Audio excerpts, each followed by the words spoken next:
Hi dears, welcome back. അപ്പോൾ ഇന്ന് കണ്ണൂരുകാർ നോമ്പിന് സ്പെഷ്യലായിട്ട് ഉണ്ടാക്കുന്ന വെള്ളപ്പോളയുടെ റെസിപ്പി ആയിട്ടാണ് വന്നിട്ടുള്ളത്. അപ്പോൾ ഇതിന് നോമ്പ് പോള എന്നൊക്കെ പറയാറുണ്ട്. അപ്പോൾ ഫസ്റ്റ് ടൈമാണ് ഞാൻ ഈ ഒരു റെസിപ്പി ട്രൈ ചെയ്ത് നോക്കിയത്. അപ്പോൾ സക്സസ് ആയതുകൊണ്ട് നിങ്ങളായിട്ട് ഷെയർ ചെയ്യുകയാണ്. അപ്പോൾ അതിന് വേണ്ടിയിട്ട് ഞാനിവിടെ 1 കപ്പ് പച്ചരി ഒരു 3-4 മണിക്കൂർ മുന്നേ കുതിർത്ത ശേഷം കഴുകി എടുത്തിട്ടുണ്ട്. ഇനി ഇതൊരു മിക്സിയുടെ ജാറിലേക്ക് ഇട്ട് കൊടുക്കാം.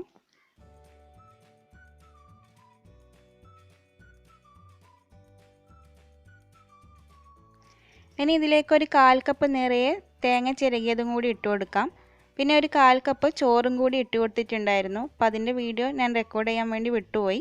പിന്നെ ഒരു 3 ടേബിൾ സ്പൂൺ പഞ്ചസാരയും 1/2 ടീസ്പൂൺ ഇൻസ്റ്റൻറ്റ് ഈസ്റ്റാണ് ഇട്ട് കൊടുത്തിട്ടുള്ളത്. അപ്പോൾ നിങ്ങൾ കുരു പോലത്തെ ഈസ്റ്റാണ് എടുക്കുന്നതെങ്കിൽ ചെറിയ ചൂടുള്ള വെള്ളത്തിൽ കുതിർത്ത് വെച്ച ശേഷം ഇതിലേക്ക് ഒഴിച്ചു കൊടുത്താൽ മതി.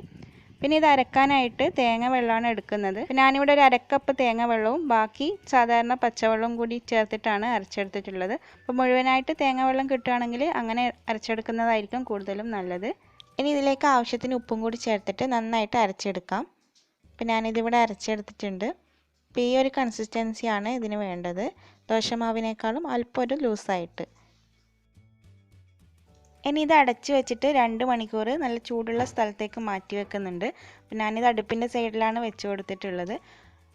സാധാരണ കുരു പോലത്തെ ഈസ്റ്റാണ് നിങ്ങൾ എടുക്കുന്നതെങ്കിൽ ഇത് പൊന്തി വരാനായിട്ട് 5-6 മണിക്കൂറെങ്കിലും എടുക്കും. ഇപ്പോൾ 2 മണിക്കൂറിന് ശേഷം നമ്മുടെ മാവ് ഇവിടെ നന്നായിട്ട് പൊങ്ങി വന്നിട്ടുണ്ട്. അപ്പോൾ പോള ചുട്ടെടുക്കാൻ വേണ്ടിയിട്ട് ഞാൻ ഇതേപോലെയുള്ള 2 ടിഫിൻ ബോക്സാണ് എടുത്തിട്ടുള്ളത്. അപ്പോൾ രണ്ടും 2 സൈസിലാണ് ഇവിടെ ഉള്ളത്. അതിലൽപ്പം നെയ്യൊന്ന് തടവി കൊടുക്കാം. ഇനി മാവിൻ്റെ ഒരു സൈഡിൽ നിന്നായിട്ട് ഇതേപോലെ ഓരോ സ്പൂൺ വീതം കോരിയിട്ട് ഈ ടിഫിൻ ബോക്സിലേക്ക് ഒഴിച്ചു കൊടുക്കാം. ഇത് മാവ് ഇളക്കി കൊടുക്കേണ്ട ആവശ്യമൊന്നുമില്ല. ഇതേപോലെ സൈഡിൽ നിന്നായിട്ട് കോരിയെടുത്ത് പാത്രത്തിലേക്ക് ഒഴിച്ചു കൊടുത്താൽ മതി. അപ്പോൾ ആദ്യത്തെ ഒന്ന് ചുട്ട് നോക്കിയിട്ട് നിങ്ങൾക്ക് എത്ര തിക്നെസ് വേണോ അത്രയും സ്പൂൺ ഇതിലേക്ക് ഒഴിച്ചു കൊടുത്താൽ മതി. ഇനി ഇത് ഇഡ്ഡലിച്ചെമ്പിൽ വെച്ചിട്ട് ഒരു 10 മിനിറ്റ് മീഡിയം ഫ്ലെയിമിൽ വെച്ചിട്ട് വേവിച്ചെടുക്കാം. അപ്പോൾ ഇതിവിടെ ആയിട്ടുണ്ട്. ഇനി ഇത് ചൂട് നന്നായി മാറുന്നത് വരെ ഒന്ന് മാറ്റി വെക്കാം. അപ്പോൾ ബാക്കിയുള്ളത് കൂടി ഇതേപോലെ തന്നെ ചെയ്തെടുക്കാം. അപ്പോൾ പോള എപ്പോഴും പാത്രത്തിൽ നിന്ന് എടുക്കുമ്പോൾ അതിൻ്റെ ചൂട് മൊത്തമായിട്ട് മാറിയ ശേഷം മാത്രം എടുക്കുക. അങ്ങനെ ചെയ്യുമ്പോൾ ഇതേപോലെ കൈവച്ചിട്ട് ഒരു സൈഡിൽ നിന്ന് ഇങ്ങനെ പ്രസ് ചെയ്ത് കൊടുത്തു കഴിഞ്ഞാൽ ഇളകി വരും. എന്നിട്ടൊരു സ്പാച്ചില വെച്ചുകൊണ്ടെങ്ങാനും ഇതേപോലെ ഒന്ന് ഇളക്കി കൊടുത്താൽ മതി. നല്ല സോഫ്റ്റ് ആയിട്ടുള്ളൊരു പോളയാണ് കിട്ടിയിട്ടുള്ളത്. ഇതെല്ലാവരും ഒന്ന് ട്രൈ ചെയ്ത് നോക്കുക. അപ്പോൾ ചൂട് മാറാതെ പാത്രത്തിൽ നിന്ന് എടുത്തു കഴിഞ്ഞാൽ ഇതേപോലെയാണ് ഉണ്ടാവുക. അപ്പോൾ ഞാൻ ഫസ്റ്റ് ഒരെണ്ണം ഇതേപോലെ ചൂടോടെ എടുത്തു നോക്കിയപ്പോൾ ഇതേപോലെ സൈഡൊക്കെ ഒന്ന് ഒട്ടിപ്പിടിച്ചിട്ടാണ് ഉണ്ടായത്. അപ്പോൾ എപ്പോഴും ചൂട് മാറിയതിന് ശേഷം മാത്രം പാത്രത്തിൽ നിന്ന് എടുക്കുക.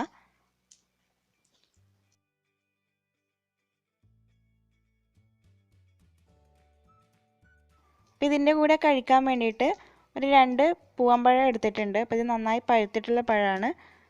അപ്പോൾ ഇതിന് പകരം മൈസൂർ പഴവും എടുക്കാം.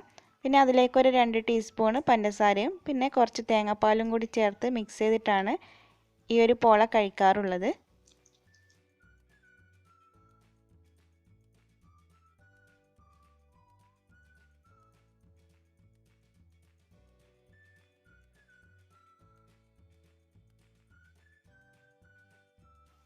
ഇനി ഇതൊന്ന് പൊട്ടിച്ച് കാണിച്ചു തരാം. ഇതിൻ്റെ ഉള്ളൊക്കെ നല്ലപോലെ സോഫ്റ്റ് ആയിട്ടാണ് വന്നിട്ടുള്ളത്.